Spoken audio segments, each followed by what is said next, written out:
Joanna Lannister survived the difficult childbirth that brought Tyrion into the world, but, to the misfortune of the Lannister twins, of Tywin, and especially of Tyrion, her health was never the same again. The woman was strong as a lion and represented her house well. After all, she was a Lannister by blood. Yet, even tormented by pain and fatigue, her willpower surpassed the limits of her body. She refused to be a fragile lady, remaining present in the administration of House Lannister and, above all, in her children's lives. Her presence shaped a different generation of Lannisters.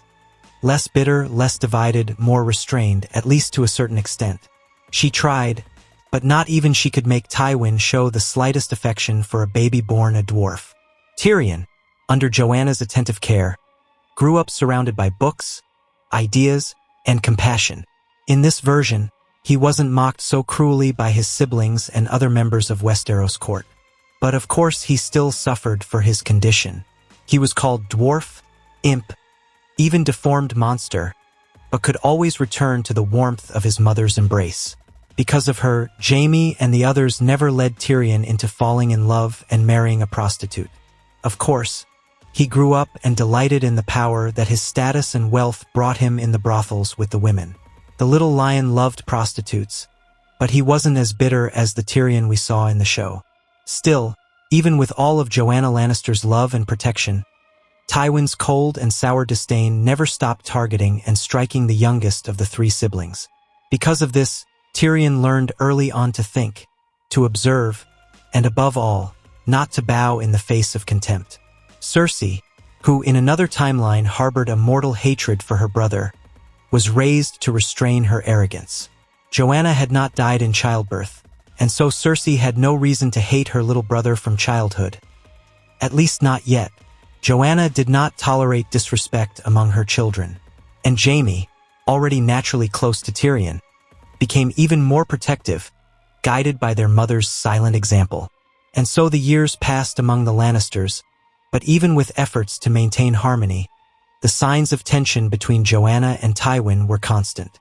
She criticized the decisions her husband always made with absolute coldness.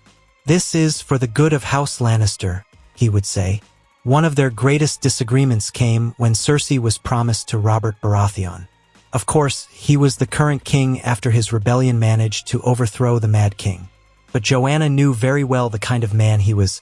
Strong, powerful, a leader and virile, but also a volatile, unfaithful, drunken, and violent man.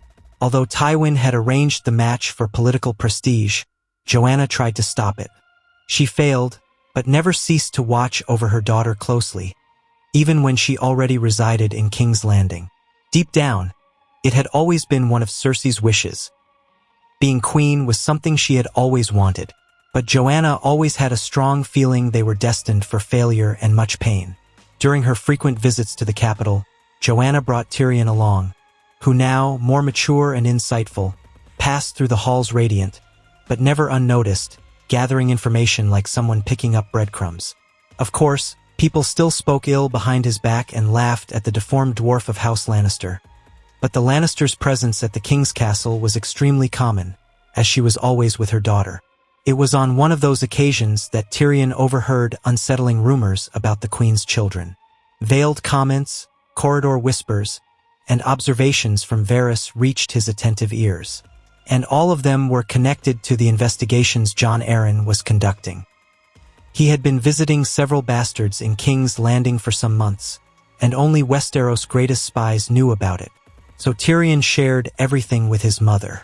Before speaking to Jaime, his brother and best friend, or perhaps even to his father, who despised him, he told the person he loved most in this world, even knowing her fragile health could worsen.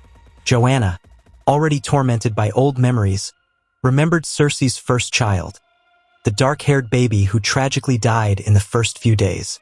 She remembered how her daughter cried uncontrollably holding that child in her arms, and also remembered how Robert had bloodied his fists punching the wall. Those things men do to prove they care. In contrast, the three surviving grandchildren, Joffrey, Myrcella, and Tommen, had features that bore no resemblance to the Baratheons. They were almost unmistakably Lannister. Light eyes, golden hair, features too familiar to ignore. doubt turned into certainty.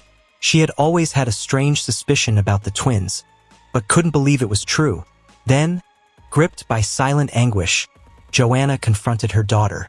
First gently, then firmly. Cersei tried to resist, but couldn't uphold the lie in the face of her mother's frailty. Crying, she confessed that Jaime was the father of the children. Joanna, devastated, felt the ground disappear beneath her feet. The protective mother and the lady of the house clashed within her. The weight of that revelation threatened the very foundation of the Lannister name. Even so, Joanna decided the secret had to be contained. Neither Tywin nor Robert could know. Ruin would be inevitable if it came to light. Determined, she sought out Jon Arryn. With wisdom and patience, she earned Lysa Arryn's trust, opening the way for private conversations with the Hand of the King. They recalled old times, alliances, and even the day when King Aerys made inappropriate comments about Joanna's breasts at a banquet. With diplomacy and great patience, she guided the conversation to the crucial point. "Why have you been visiting Robert's bastards?" she asked, her voice low but firm. Jon Arryn had drunk a little more wine than he intended, but he didn't lie. He said he was searching for the truth. Both realized that Joanna and Arryn knew about the incest and knew that Robert had no legitimate heirs, and so tension gripped them both. Joanna tried to dissuade him, appealing to the peace of the realm, the stability of the houses, and the safety of Cersei and the children. But Jon was a man of honor, and his response was harsh. "The king has the right to know if the children who will succeed him are truly his." Joanna returned to her chambers with a heavy heart. For the first time in many years, she felt real fear. Not for herself, but for her children, her grandchildren, for the future. She was a lioness trying to protect her cubs, and for that, she would do anything. The next day, when Tywin arrived in the city, Joanna called him aside and revealed everything. Cersei, the incest, Jon's confession. Tywin listened in silence, motionless as a statue of stone. Days later, Jon Arryn was found dead. The court fell into mourning. The official version claimed he was attacked by thieves. Joanna didn't believe it. Tywin's cold eyes and evasive response said it all. But the worst was yet to come. A soldier from the Lannister Guard was captured after Ned raised hell to find the culprit, and under torture, the captured soldier claimed to have killed Jon Arryn. But he didn't tell the whole truth. He said what he had been ordered to say. The soldier revealed he acted under the command of Tyrion Lannister. The accusation dropped like a bomb. Joanna was horrified. Seeing her son in chains, humiliated in public, was too much. She tried to stop it, but Tywin silenced her. He said it was all done for the survival of the Lannister name, and that her feelings were a luxury they could no longer afford. Fearing his wife might reveal everything before Tyrion's trial, Tywin secretly mixed poppy milk into her drink and sent her back to Casterly Rock under the excuse that she needed rest. Drugged and disoriented, Joanna was removed from the equation. When she awoke and realized where she was, she found herself in a carriage far away from her youngest son. She screamed for him, but the soldiers had direct orders to restrain her and take her home. She became a prisoner in her own house. Meanwhile, Jaime searched for answers. He was completely outraged by the accusations against his brother and couldn't even imagine that Tyrion had done such a thing. In his investigation, using all the tricks life had helped him acquire, he discovered the truth behind Jon Arryn's death and the plot against Tyrion. When he confronted his father, Tywin simply said, "Your mother was weak. She tried to destroy everything we built for an inconvenient truth. Tyrion is barely one of us. I won't let your mother or you or even your sister drag our family name through the mud for Tyrion after what they've done." Outraged, Jaime helped Tyrion escape through the tunnels beneath the Red Keep and told him the entire truth about their father's schemes. His brother left in the silence of the night, carrying with him the promise of vengeance against his own father and the desire to restore the honor stained by betrayal. Tyrion remained hidden for weeks, being escorted in secret by knights loyal to Jaime. Using generous amounts of gold and risky promises, he passed through hidden routes and discreet villages until he finally arrived at Casterly Rock. There, he found his mother on the verge of death. Joanna was wasting away.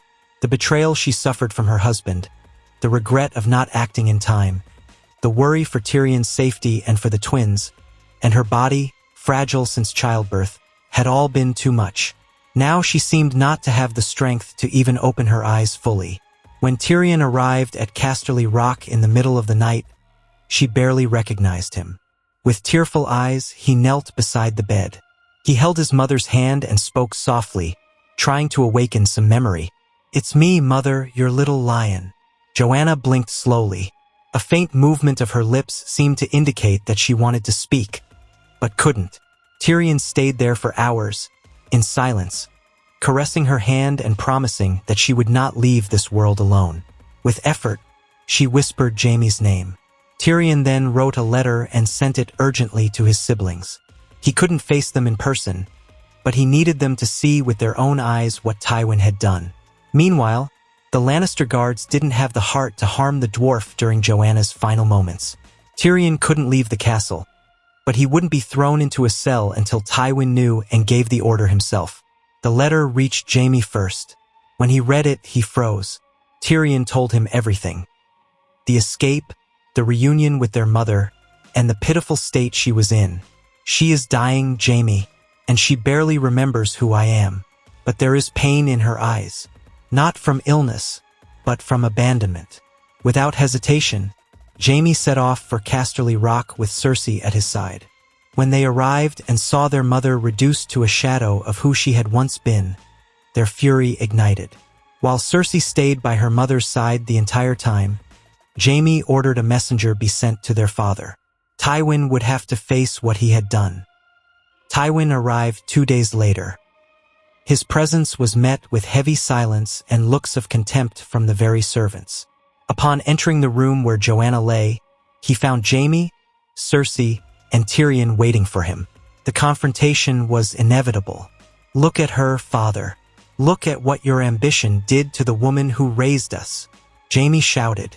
Tywin kept his cold posture, but he couldn't hide the trembling in his eyes upon seeing his wife in that state. When he tried to justify himself and once again blame Tyrion for everything that had gone wrong in their family, Jaime drew his sword. "There's no honor in what you did." Tywin drew his own weapon and the two fought. They fought in the main hall, just a few steps from Joanna's chamber. Hearing the noise and the grunts, she begged Cersei to help her walk toward them. In the hall, Jaime had the upper hand in the sword fight, but before the worst could happen, a low sound echoed from the room. They saw Joanna, with superhuman effort, dragging herself to the center of the hall, supported by Cersei and Tyrion. She was pale but determined. "Stop, both of you," she murmured. Something unthinkable happened when Tywin saw his wife in that condition. He stopped immediately. It was the only time the children ever saw Tywin cry. He dropped to his knees, rushing to her. He held his wife's face in trembling hands. "Forgive me. I thought I was protecting us all." Joanna, with a weakening voice, looked at her children, and then at her husband. "You can still fix this. One last request, Tywin." Tywin nodded slowly, his eyes red. Joanna then spoke, using the last of her strength. "Take responsibility. Clear Tyrion of this blame. Protect the twins, but don't let our son be remembered as a murderer." That was her final sentence. Joanna died in Tywin's arms, a tear sliding down her cheek. Silence fell over the room like a sentence. Tywin kissed his wife's forehead and stood up slowly. He looked at Jaime, who was struggling to hold back tears, then at Cersei, who was screaming and holding their mother's body, and finally at Tyrion, whose silent tears fell as he looked at the father who had always despised him. That day, the old lion lowered his sword. Days later, in the Red Keep, Tywin Lannister confessed before the king himself to being the one who ordered Jon Arryn's death. He said he acted to protect the honor of his house and that the true culprit was not his son Tyrion. Robert, furious, had no choice. He sentenced Tywin to execution, even with the sorrow of losing his most valuable advisor. No word about the bastard children was mentioned. The reason for Arryn's death was also kept secret. That mystery was buried along with Joanna, and now also with Tywin, after he took his final breath before the king. Only Tyrion, Cersei, Jaime, and Varys knew the full extent of the truth. After the funeral of the Hand of the King, Robert declared that Tyrion was free of all charges and in recognition of his suffering, and because his brother Jaime had sworn never to marry, making Tyrion the rightful heir, he would be named the new Lord of Casterly Rock. The realm saw it as a symbolic gesture, but to Tyrion it was the closing of a cycle. As he climbed for the first time to his family's great hall, he stopped before the Lannister stone throne and whispered, "For you, mother, I'll make your sacrifice worth it." The house was still crumbling from within, but a new foundation was beginning. One built not on pride, but on memory.